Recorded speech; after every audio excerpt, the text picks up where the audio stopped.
I don't really know what to expect from it. We've seen some of their videos before, though. This is Saurusness. Genshin's storytelling has so many problems. Before we get into this, because I'm curious if I'm going to agree on a lot of these points, I do agree up to a certain extent. I think Genshin does a decent job at storytelling. I think it could be so much better.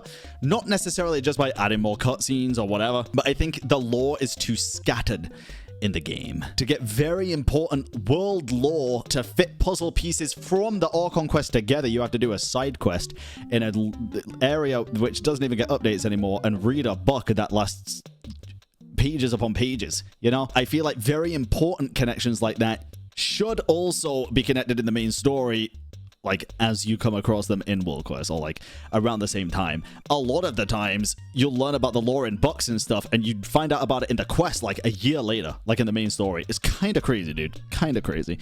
And there's other tidbits as well, which I would say could be worked on, like character story quests and stuff, but we'll see what this video is going to say. Let's see what the problems are according to Source. What makes a good story, and why does Genshin fall short? One point that pretty much everyone can agree on is that people have wildly different perspectives on Genshin's narrative. 100%. Many love it, and there's a thriving community of people who dive deep into the lore, explore its hidden web of references and tantalizing hints, and speculate about what happened in Tevat's past and what we might see in its future. Many loathe it too, and with constant complaints about bloated dialogue, lack of depth to its conflict, lack of nuance to the characters, and so much more. I actually find myself agreeing with both perspectives. How does that work? I really care about stories. I couldn't live without films, books, TV. Fiction brings so much joy to my life. Same. While I love games just as much, if not more, they're different to those other mediums. For one thing, a game doesn't have to have a story. Some of the best of all time are completely story-free. And even if a game does have one, it doesn't have to be its main focus. Some of my favorite gaming experiences were very light when it comes to their narrative. But same, and I think this is a very important thing to state. One of my favorite game series of all time is the Souls series. Notoriously known for being very combat-focused, very design-focused, and almost all of the story, I'm talking like 80% plus, is hidden in weapon descriptions. It's hidden in armor descriptions, item descriptions. Very minimal amount of story in the Souls series is actually just given to you. You get the cutscene at the very beginning of the game, and then lore is never forced on you through cutscenes, really. It's always optional dialogues or something else, you know? But it's also, hear me out here, I think the Soul series is one of the most heavy lore-focused game series out there. The story that you actually get from the Soul series is absolutely wild if you do all that digging. But the digging's just not for everybody. Some people want to see the story right there in front of them like a little movie or cinematic experience, which I totally understand as well. But when they do focus on their story, games can be even more compelling. And the ones which do always meant the most to me. My favorites let you step into a new world and explore for yourself. The feeling of discovery, which makes fiction so compelling, is so much more potent when you're the one choosing where to go, who to talk to, what decisions to make. I agree. That freedom. It's also why I liked Baldur's Gate so much, because all of your choices made impactful decisions. Like, they made a big impact on the world around you in your story. Can be hard to balance with the needs of a linear narrative. Some games perfect that balance. Genshin sadly does not. I agree. The beginning of any story has to hook you in, to plant something in your mind which makes you want to keep going. The best hooks are questions. The need for an answer compels you to find out more, and before you know it, you've been transported into another world. Yeah, hot take for me on this one. When I started Genshin, that worked for me. It really did, dude. Like, this whole story was a breath of fresh air to me. Getting separated from your sibling, your memories are pretty much wiped. You're starting afresh on this brand new world, just waiting to discover everything. Fast forward 4 years, 3 years, 4 years.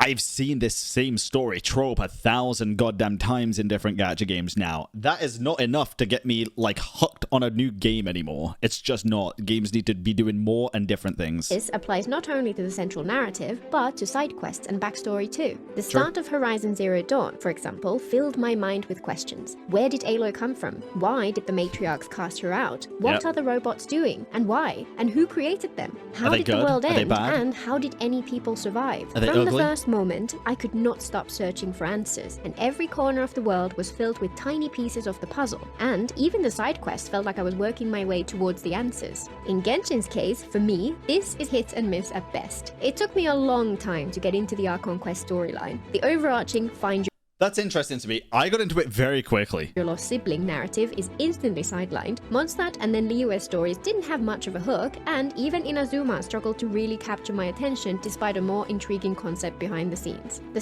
I'm an outlier here, dude. Mondstadt was just fresh for me, so of course it was good. I'll be honest, even I forgot about looking for the sibling at the beginning. I did. Liyue was a bit different. Liyue was really slow-paced at first, but I found it interesting and very cool at the end of Liyue. Then we got the Dainsleif stuff. I really got hooked on this game after Liyue Act 3 and the Dainsleif stuff. Those were the defining moments in my Genshin Impact story. I really enjoyed the end of Act 3 for Liyue, and a lot of people really don't understand that, but I loved it so much. Big turning point for me with the golden light. Inazuma... The characters of Inazuma really shone for me. The story itself, not so much. I thought it was a very cool idea, but I really did feel like it was rushed as well at the time. Not as bad as people made it out to be, don't get me wrong. But you could definitely tell there was a little bit of time pressure, I think. And then everything after Inazuma has been incredible. Side stories have rarely left an impression on me, save for the rare character stories or world quests which really hit the spot. But honestly, that never bothered me. What hooked me into the game was everything else about it. The beautiful world, gorgeous music, compelling combat, and overwhelming idyllic sense of freedom. The hooks have been getting better with every passing region, but for me, Genshin is still worlds away from those top-tier games when it comes to kickstarting a new story. I feel like a major part of why they fail to grab my attention is the way the stories are presented. Hoyo's writing style often makes me wonder whether the writers are paid per word. Ideas that could be communicated in a single sentence take multiple paragraphs, and then 10 seconds later a different character repeats the same exact thing just to be sure you didn't miss it. I'm very curious whether this is a deliberate attempt to pad out gameplay time, an artifact of the translation process, or perhaps a concession to how people tend to consume content these days. It's reminiscent of the fascinating idea of slop content, which is becoming ever more prevalent. Many films created for services like Netflix are now designed around the assumption that when people put them on, their main focus is on their phone and the story is mere background noise. Since people aren't paying full attention to what they're watching, the storytelling has serious constraints. They can't express their world building through visuals and hints alone, and instead the characters have to say things. I do want to say one thing as well, and I have to give props to Sorosness here, no matter what, if we agree or disagree or whatever. This is very cool. And I think it's really, really thoughtful of her, how she's actually presenting this sideline bar here. If you look, this is like a progress bar on each thing, so you know how long. A lot of people are Zuma brain nowadays, dude. Me included. I get a little bit Zuma brain sometimes. It's very cool to show how much... how far through the single topic you are. I really like that. Multiple times to be sure everyone keeps up. Very cool. And everything becomes slow and bloated as a result. Worse, regardless of why the writing is like this in Genshin, the very fact that it is repetitive and overly wordy kind of forces people to treat it like slop content. Since people end up skimming and only half paying attention, they end up needing the repetition to keep track of what's going on. This becomes a downward spiral where the problem just gets worse and worse. I've absolutely fallen into... it's like, by the way, we're going to get KFC for dinner. Hey, did you hear? We're getting KFC for dinner. Wait, what? Yeah, KFC, the chicken place. We're going there for dinner. Oh, I wonder when we're going there. We're going there for dinner. We're going to KFC for dinner. Did you hear? KFC for dinner? Dinner time KFC? It's high noon. Like... to this at times. It sometimes feels a little unfair to make the comparison, but this always makes me think back to playing games such as Joseon or Rime, which tell fascinating and moving stories with next to no dialogue at all. The technique those games rely upon is often termed environmental storytelling, and it's an area where, in my opinion, Genshin is at its most disappointing. Ooh, interesting. Okay, interesting. Environmental storytelling involves using the setting to convey the story through location designs, objects, music, secondhand conversations, and so on. Imagine a Okay, secondhand conversations I can definitely understand. Music, though, I feel like Genshin does a phenomenal job at portraying the story and emotion through music. City divided into two. One half is pristine, beautiful, and filled with mechanical marvels. Anyone fortunate enough to live there has luxurious life of fashion, culture, and commerce. The other half is not so lucky. It's dirty, dark, and every corner is crammed with dank and murky homes cobbled together from scraps, as its desperate people shelter in the industrial wastelands left forgotten by their more fortunate neighbors. I find it fascinating that Hoyo did build this narrative into the environment of Fontaine and then completely ignored it in the story. I feel like they didn't. I feel like it just wasn't as big of a plot point as the rest of the stuff, but I feel like it wasn't ignored in the story. This divide between the rich and the poor is forever present in the world design and music, but it does not affect the story in any shape or form. Yeah, but why does it have to? I don't know. I think in my eyes, dude, it was more of just a bit of world building, background on Fontaine, and why, like, the people in power feel the way they do, and why the people underground feel the way they do. And there was a little bit of tension a lot of the time between them, especially with Poisson and stuff, right? I don't know. I feel like it was there. I feel like it did what it needed to do, but I feel like it was never a focus of the story because there was much more pressing issues at hand. This was a fantastic hook left utterly abandoned, and Fontaine will forever feel odd to me because of it. That's fair. It depends on what you're going into. I was going to say you're going to go on to Arcane, where the contrast is definitely there, but for Arcane, that was the big focus on the setup for the show, right? This to another fictional setting which fits the same description, the twin cities of Piltover and Zorn in Arcane. Just like in Fontaine, the world oozes inequality, but in stark contrast, everything that happens in Arcane stems from this great divide. Yeah, but I think that's the point as well, right? The issues in Fontaine didn't stem from wealth wars. It was never about that, you know? Like, the whole reason that the calamity was going to happen again wasn't because of poor versus rich. So many intricate, interwoven narrative with such depth and soul to them, and for every single one, you can trace the conflict back But in Arcane, it was the ultimate source, the inequality. You've never watched this? You've never watched Arcane? I am going to blow your mind right now, Necrodon. Go watch it right fucking now. One of the best shows I have ever seen, in my opinion. Inherent in the world. You can see it in the backdrop Really of every fantastic. scene, you can feel it in the attitudes and prejudices of the characters, and you can watch it explode into violence as the story unfolds. And Arcane is a TV show. An open-world exploration game has exponentially more potential to really drive its narrative home through environmental storytelling. I agree with that. I agree with that like 90%. The only thing that I could even like reach at for that, and I'm not even trying to reach at this point, is just people digest games and TV shows very differently. Some people, like I say, just want things to be shown to them, which in most cases TV shows are just better for that. And then for games, some people just play games and don't even care about the story. It's kind of wild. But I do agree with the fact that there's a lot more potential. Exponentially more potential to really drive its narrative home through environmental storytelling. To do that. There are positive signs Definitely. that Koyo are trying to start making the most of this. One Natlan story really leaned into this concept, but I'll save that more positive point for the end of the video. I'm going to assume the Natlan quest they're talking about is probably, to be honest, it could be the latest Archon quest, and it could also be the latest world quest as well with Ultra Natlan, to be honest. For the most part, this aspect of Genshin's storytelling potential is left ignored. Subtext is another powerful concept which seems to just get thrown out the window when it comes to Genshin's storytelling.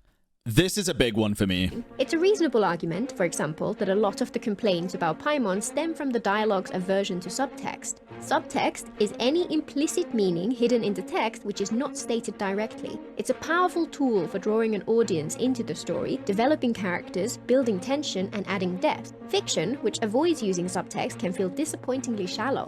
One famous example is this 6-word short story, For Sale. Baby shoes, never worn. Those few words, terse and to the point, evoke an entire Sad. world of heartbreak. In a similar vein, the voice lines in Horizon Zero Dawn's hidden data points are often incredibly poignant. You find messages left behind by people sheltering from the apocalypse, trying to reach out to their loved ones. Hearing intimate moments between normal people while knowing that every last one of them is doomed makes for a haunting experience and grounds the wider story in deeply personal stories. In the real world, people often speak around an issue, and the best art echoes this too. In The Lord of the Rings, when Eowyn confesses her love to Aragorn, she does not outright state her feelings. Instead, when he asks her, "Why have you come?" she replies, "Do you not know?" Her meaning comes across through tone, emotion, acting, rather than just the spoken words. I feel like Genshin do this rarely. Almost too rarely. They do it sometimes when they want you, the consumer of the media, to be out of the loop. Like, I swear for the longest time, dude, they wanted you to think Alhaitham wasn't the good guy, right? Goddamn. But then, by the end of it, he obviously was.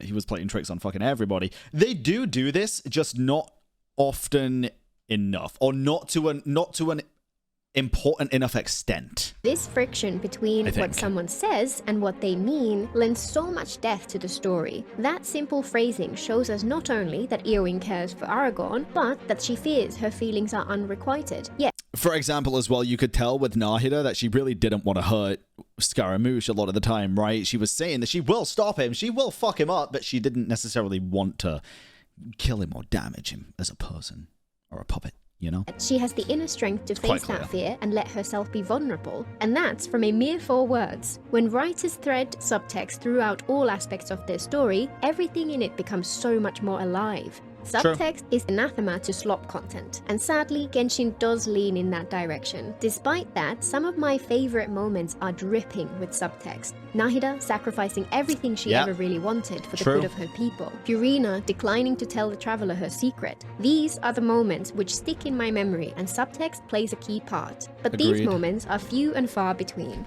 Wow, I'm actually surprised we agree on so many different things here, but it is true. They do the moments really well, but it really is just not enough. For the most part, I'd say Genshin just doesn't trust us to keep up and neuters its storytelling as a result.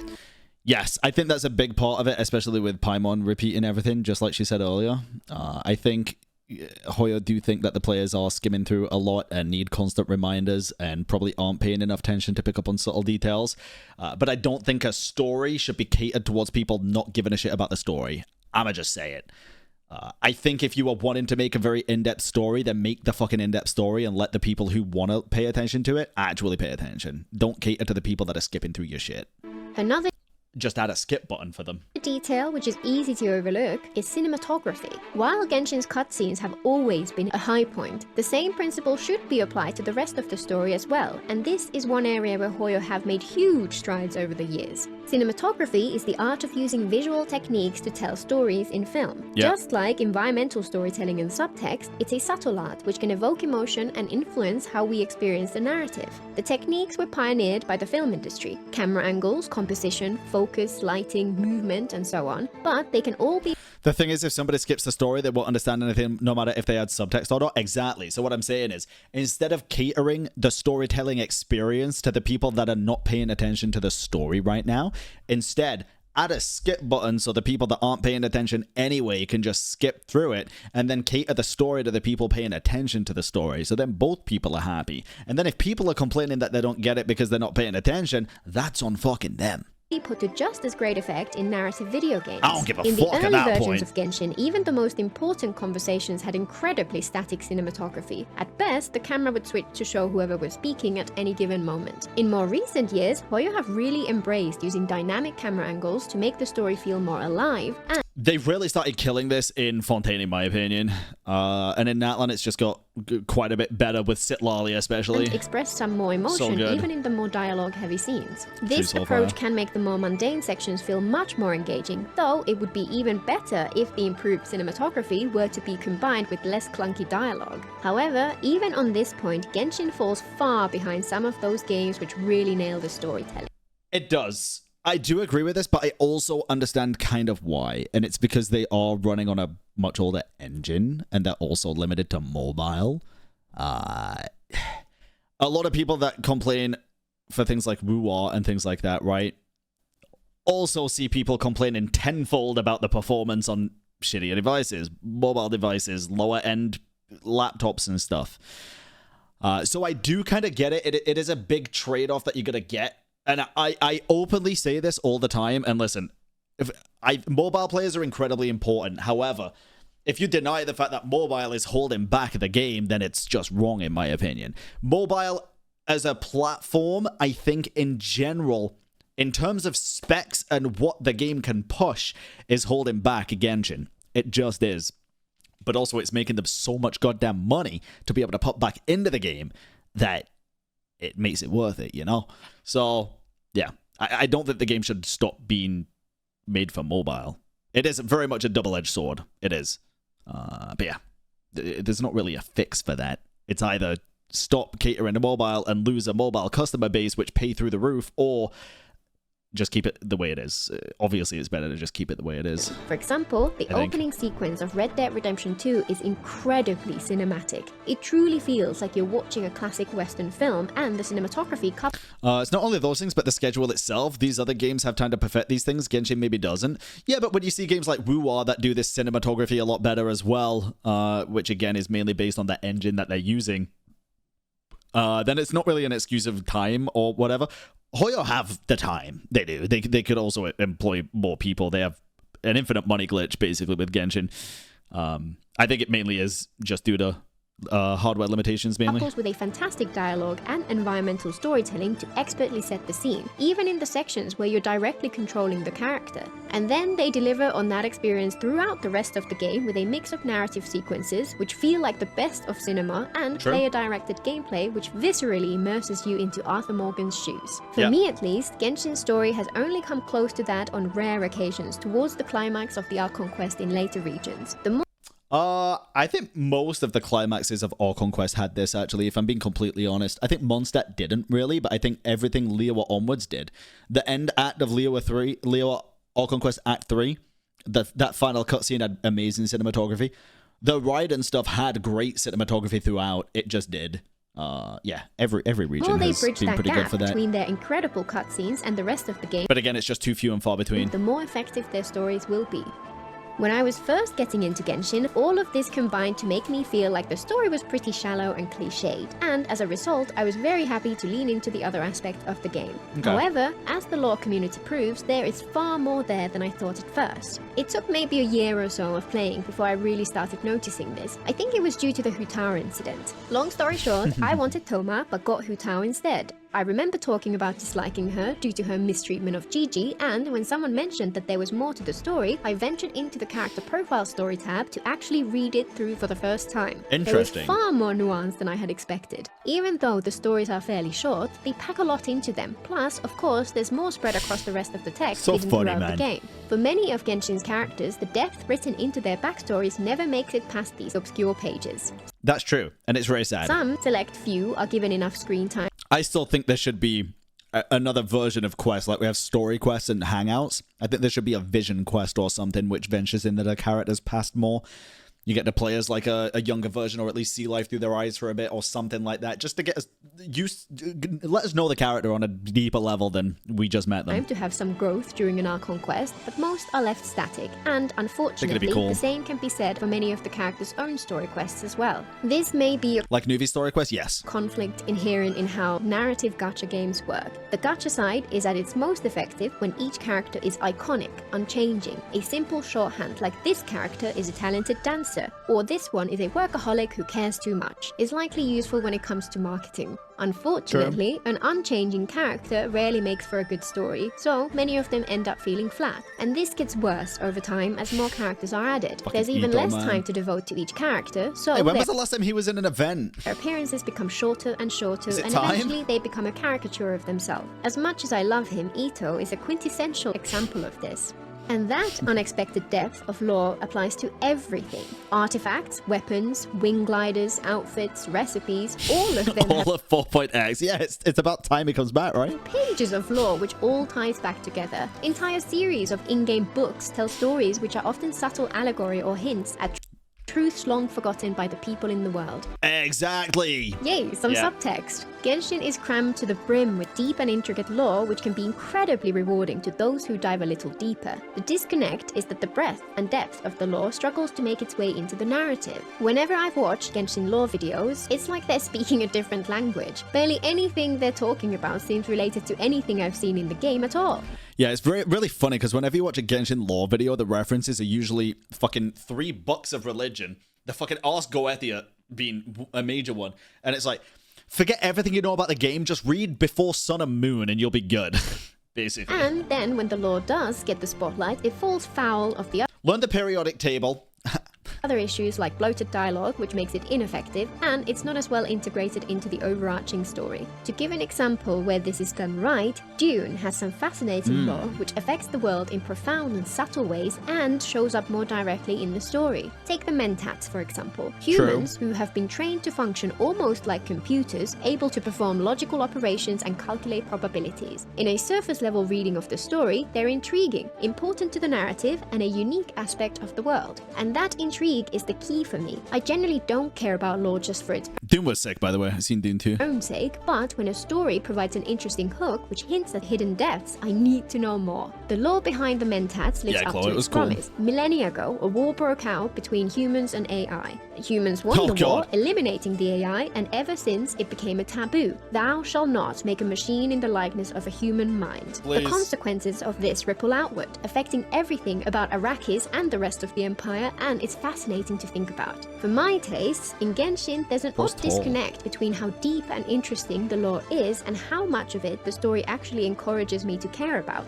Until that changes, it will likely fail to hook me in, which is honestly pretty sad.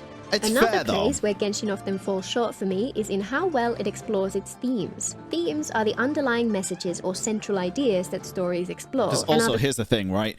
If you can play Genshin and the story is the only thing that falls short for you, like she said earlier, like the combat and everything is fine, then not liking everything about a game is pretty fair. I think that's normal, actually, to an extent.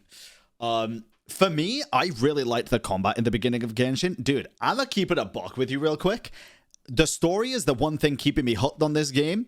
The exploration is also very cool. Bro, the combat has felt so two-dimensional ever since I realized that you can just brute force anything. Even without Nuvalet and without Arlecchino, the game's pretty damn easy, man. Like, once you've invested enough time into the characters and you've got the artifacts and you've got the talents leveled up, the game is so easy. It is such an easy goddamn game. And you could agree or disagree with that, but speaking from personal, even going through the free-to-play account and everything else, it's just very easy. But I'm here for other things, not the combat. And if she's here for other things, not the story necessarily, then it's also fair. It's also fair. The source of the death. And just like she wants a better story out of the game, I also want better combat out of the game. I wish there was more skill-based stuff, for sure. Yeah, like you say, I wish there was mechanics. I wish there was just different things. And meaning, which can make them really matter. Some stories outright state the idea they're exploring. For example, the famous "with great power comes great responsibility," which underpins so many fantastic Spider-Man stories. But it's often even better left unsaid. Genshin regularly introduces intriguing themes, but often fails to explore them in meaningful ways and outright avoids morally complex questions. For example, Liyue is like, where's Shenhe? The land of contracts and responsibility, and many of the stories in that region are intended to explore themes of duty, tradition, and the tension inherent when mortals and immortals coexist. The Liyue Archon quest felt pretty flat to me. While these themes are touched upon, they lack emotional resonance because they're disconnected from the personal stories of the characters involved. Zhongli's actions in setting up the situation are not critically examined, and as a whole, the quest focuses on sweeping societal change without really touching on how it will affect the individuals who live there. So much of it felt oddly inconsequential. Contrast this to Baizu's story quest, which focuses on the personal consequences and moral compromises inherent in the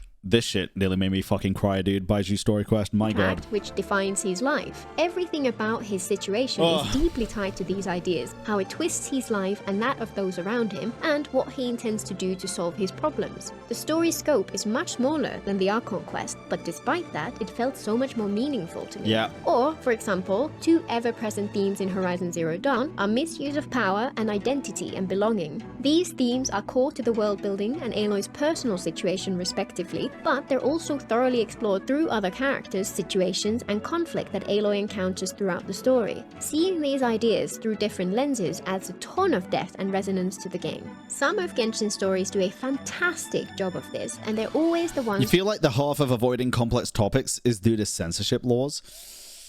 I wouldn't say so, right? I mean, what kind of censorship for the... What kind of censorship laws would... Well, I guess, what kind of complex topics would be blocked due to censorship laws? Which stand out the most to me. The ones which don't tend to fade into the background noise. Another thing, which is handled very inconsistently in Genshin storytelling, is exploration of consequences. One of the most important ways to make a story feel impactful is to show that death, maybe. Have you played Natlan? It mattered. Without consequences, actions and choices feel hollow, and the world and the characters within feel artificial. Depictions of death is one thing not allowed in China. I mean, we had that in Mondstadt, though. We had depictions of death with the guy sitting over the inverted statue, well, I guess Liu, and we had the entirety of Natlan, which is death, death, death, death, death, death, death. Genshin is a mixed bag on this count. Oh, no, Some man. of the stories do have lasting consequences for the characters, and just not like that, but like skulls, flesh wounds. But we have ghosts and stuff, right, as well, which is death. Also, you don't need to have flesh wounds and skulls, I guess, to portray death or to even like characterize death. I don't know. I don't think it's due to censorship laws in terms of not getting too crazy on the topics. I don't think it's censorship laws. like with exploration of themes, the ones which do this best tend to make their way towards the top of the list, but even those which do this better are often flawed. Warning, spoilers up to the 5.1 Natlan Archon quest incoming.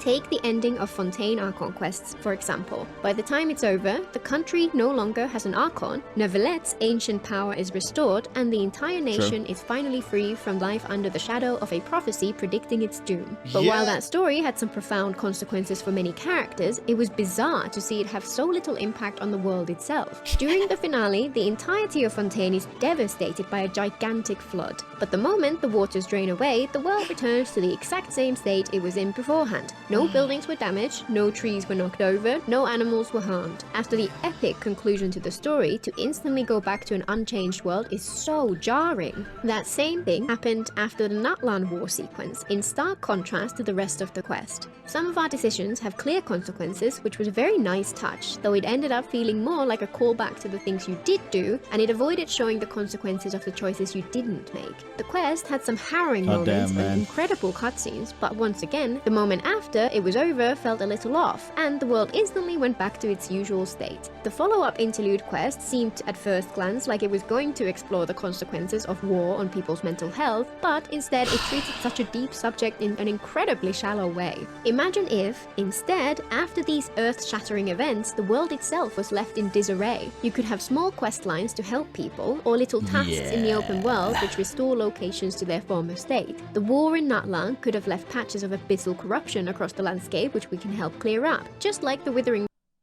zones in Sumeru, but... I mean, I agree. Did it not? If not, I completely agree, by the way. Just, Jesus, that's a good, good pause.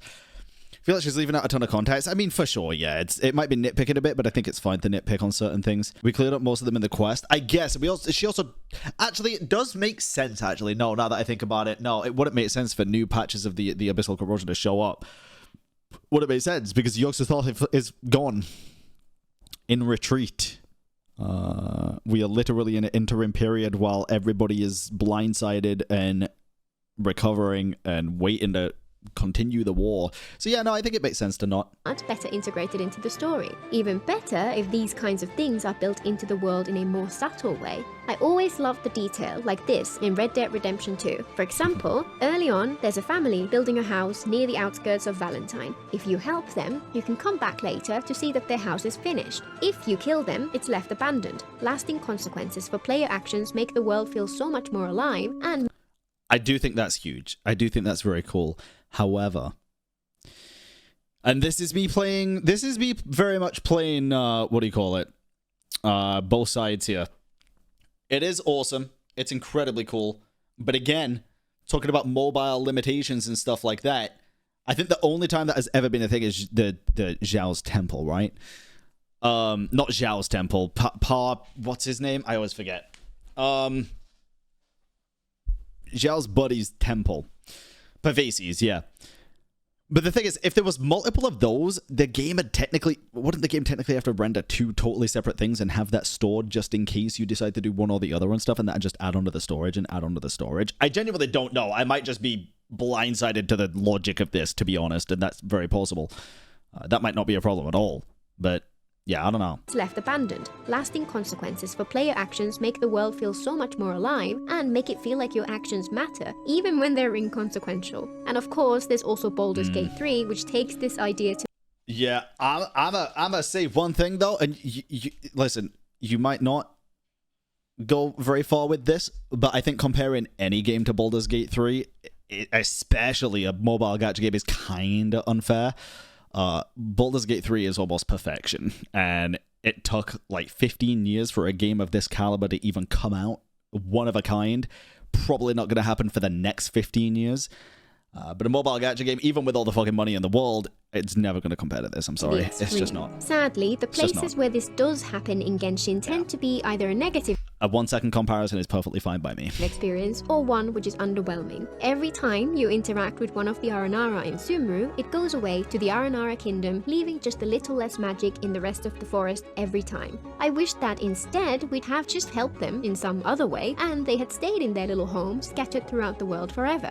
Or think back to the islands of Inazuma, where we go through so much effort to clear out the curses that ravage the landscape, and yet we never see the Yeah, I didn't do that. It's still fucking raining on my Inazuma. normal people move back in, rebuild, and recover their lost lives. Obviously, those kinds of things are difficult to implement, but they would absolutely be worth it. The story and world would feel more vibrant, and the events would feel like they really mattered in a much more visceral way. Instead, these opportunities to make it more dynamic just I do think a little bit more consequence is always a good thing for Genshin. And yeah, like you say, we do have some things that change, like the Fog Island in Sumeru, the top of the desert in Sumeru near Fontaine. Yeah, you're 100% right. We also have the huge pyramid, right, with the desert sky that changes. I just think it only really affects us, you know? The player playing the game. Ether, looking up at the fucking sky, all do mean. It'd be really cool if maybe there was NPCs walking around in the desert that out of nowhere would just be like, oh my god, did you see we can see the stars in the sky now, or something like that, you know? Little bit of tidbits, little bit of background chatter that talks about the ever-changing world, instead of it just being a drab world where nobody talks about the things that are changing and you are the only person that does it. I do think it's very important to have that kind of background chatter, idle chit-chat, extra dialogue every now and then about things that are happening around you. Otherwise, it does feel kind of pointless without consequences, just like she's saying here. It's a very, very good point. Yeah, the Fatui and Mondstadt are a great comparison for that, but you have to talk to them, right? I think. You don't I guess you can overhear them. Yeah, great thing. I wish it was more, because again, 2 NPCs is not enough in a game full of thousands of them. Just get ignored, and Genshin's world feels static as a result. But that is a great comparison. There is a chance that that feeling is intentional. Maybe the world is supposed to feel off because it's artificial or an illusion. True. I guess we'll find out soon enough, in 2 years. I think that is true, but I also think that's a bad excuse. If you were like, yeah, guys, we know the storytelling's been pretty shit for the past 5 years, but that's just because this is a simulation. Just wait for Genshin 2 Electric Boogaloo. We get to why I'm hopeful despite all my misgivings. There are a couple of adjacent issues which also bother me. Genshin has a recurring problem with time-limited story content and has also had one instance of external content messing with a story. Genshin has a regular cadence of time-limited events and currently has no way for us to replay them once they've passed. That's all well and good when it comes to gameplay, though it's always been a little sad to not be able to go back and play some of the brilliant minigames they've had in the past. Yeah, I think we all agree time-limited stories is not good. Tendency to put important lore or character growth into the stories for these events. As someone who started in version 2, I only know that the sky is a lie because other players mentioned it. I've also always found it sad that people who start later on will never experience things like the islands in the second Golden Apple Archipelago event, which is crammed with fascinating backstories for several beloved characters. Hopefully, and I do have to say, probably the best summer event we've ever had, in my opinion. I really love this event. They'll add the ability to replay past events as a separate optional download, so mobile players don't have to worry. Since there's a ton of legitimately good stuff there, which we can only look back on via archived footage for now.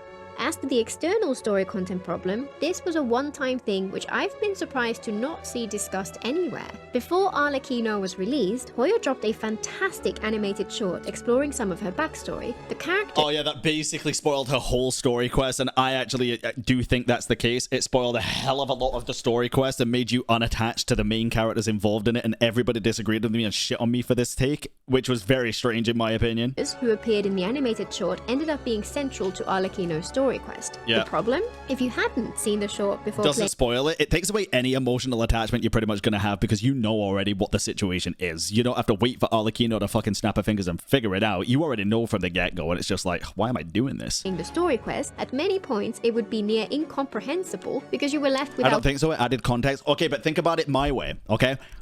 I think the animated short should be the added context. I think this animated short should have played in the story quest or after the story quest. The point of the story quest, that's not the point of the story quest, though. That's the problem. That should be the point of the fucking story quest, to learn about the character and the situation the character's in.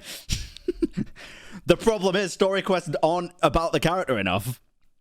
Yeah, I genuinely think the story quest should have been more to give us the information on this, and then Clervy and everything else should have been done in the story quest, and then this animated short plays either in it or at the end of the story quest. I think the animated short should be the added context people need, because it's optional to watch. It's not optional to play the story quest. Well, I mean, I guess it is, but in terms of the game, most people that play Genshin are going to play the story quest, not necessarily watch the animated short. Context, which would have let you follow what was happening. I played it on stream, and some of the people there were hopelessly confused until we paused and rewatched the short for them. And if you had seen the short, so much of it was underwhelming. Some significant parts of the story were treated as a mystery plot, but the answers had all... The video added more emotional connection to Clervy. We would have not given a fuck to her otherwise. I didn't give a fuck about it anyway, though, because I already knew exactly what was happening the entire time. Two different opinions. It is what it is, but I stand by mine, and I will always stand by it. If I already know what's going to happen, I just want the fucking quest to end at that point. Like, I hate already knowing what the ending is, or, like, you know, the big drop. What's the, like, why would I want to continue playing if I already know what's going to happen? Like, it just doesn't make sense to me. It's possible that this was an attempt at dramatic irony, but I don't remember a single moment where it really made good use of the fact that the players know more than the characters, so it fails there too. I'd love to see more ambitious animated content released alongside new characters. I genuinely think if the animated short played in the quest, it would have made it infinitely better and more emotional. I really do. It bridges the gap between the game and the anime, which we'll hopefully get some more news about sometime this decade, but they really need to integrate the two better than they did for this experiment. I agree. Despite all the issues, overall, I'm pretty hopeful. Genshin storytelling has improved a ton over time and continues to get better and better. And of course, there's so much fantastic material there for them to dive into. It's still a little inconsistent, but that's inevitable when you have a large group of writers collaborating on a huge project with such complexity and tight time constraints. And to give an example, let's talk about one recent case where Genshin took its environmental storytelling to the next level. If you wander around the east of Natlan, you'll stumble across an appalling scene. Saurians trapped this was fucked up. In cages, imprisoned by the Fatui. After you defeat the Fatui, they remain trapped. They even beg for help if you talk to them while indwelling a Saurian. The path nearby leads down into a ravine, and as you venture forth, you stumble across more Saurians, some fallen and some trapped in cages, and more Fatui. Eventually, you find a nefarious facility buried deep in a cave system, with even more Saurians held hostage inside, and huge machines doing who knows what.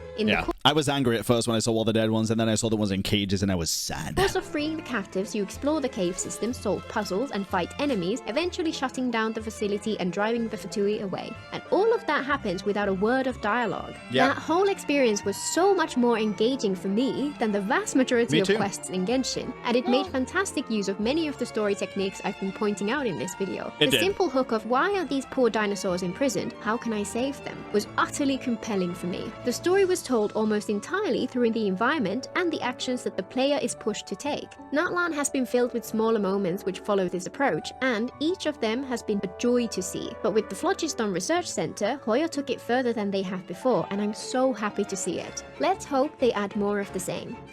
Genshin's lore and backstory has fantastic depth which many people love, but much of their storytelling is sadly flawed, and the strength of the story is lost in translation. This has to be one of the hardest parts of making a narrative-based game, but other studios have managed it, and the results are amongst the most iconic and beloved games ever made. For me, so much of Genshin belongs in the top tier of all of my gaming experiences, and I just wish they'd make that step with the story as well.